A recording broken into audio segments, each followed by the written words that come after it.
How's it everyone? In this video I'm talking about refitting the side cover of the G76 4-speed manual gearbox or transmission as used in the Mercedes-Benz M108 280 SE and other models. My car is a 1969 right-hand drive, but this would apply to left-hand drive as well.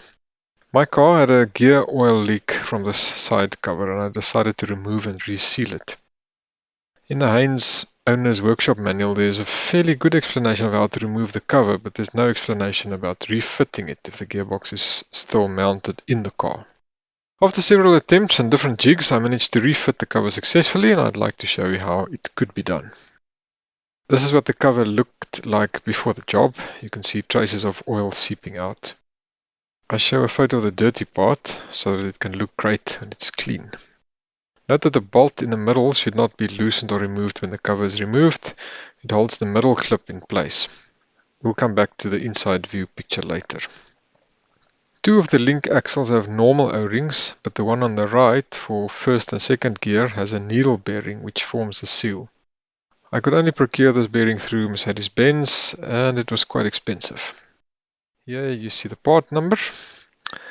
20mm PVC pipe worked well to press the old one out.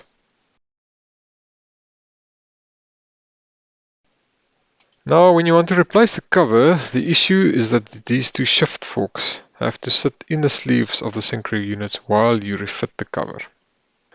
While you hook the reverse selector over the bottom edge, you cannot get your fingers in to keep the shift forks horizontal so that they will slide into their guides. I assume this job would be easy if you had the transmission out of the car and turned on its side. If you look at the inside again, you can see how far the reverse selector has to hook over and how close it is to the edge. The jig I made was made of aluminium flat bar with open slots at the end that just clipped over the shafts of each fork. Here you see how you can place them to measure where you should fix them to each other in a scissor form. Take note that you need this gap between them for the reverse selector to fit through. In this picture you can see it complete with the offset bends as well. In the picture it's bolted to the cover itself, but this should not be done. It will be bolted to the gearbox housing. I bought two M7 bolts and cut them quite short, not more than 10mm long, otherwise you would not be able to remove them again with the cover partially fitted. Here we see the shift forks held in position by the jig, bolted onto the two bottom mounting holes with a short M7 hex bolts. Fit a new gasket and or silicone sealer to the cover. I made a template and cut a new paper gasket. I also used silicone sealer.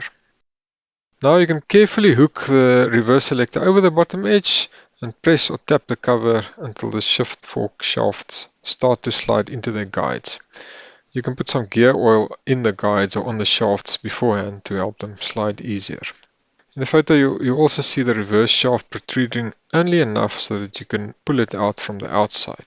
If you start the process with the shaft fully fitted, you'll not be able to get the cover hooked over. As soon as the fork shafts are partially in the guides, hold the cover in place with your one hand while removing the short M7 bolts and pulling out the jig. Now carefully push or tap the cover closed, while alternatively pulling the reverse gear shaft outwards with pliers or something soft. You should be able to fully close the cover. Now replace the shift shaft washers and circlips and refit the gear links. All done. Keep well.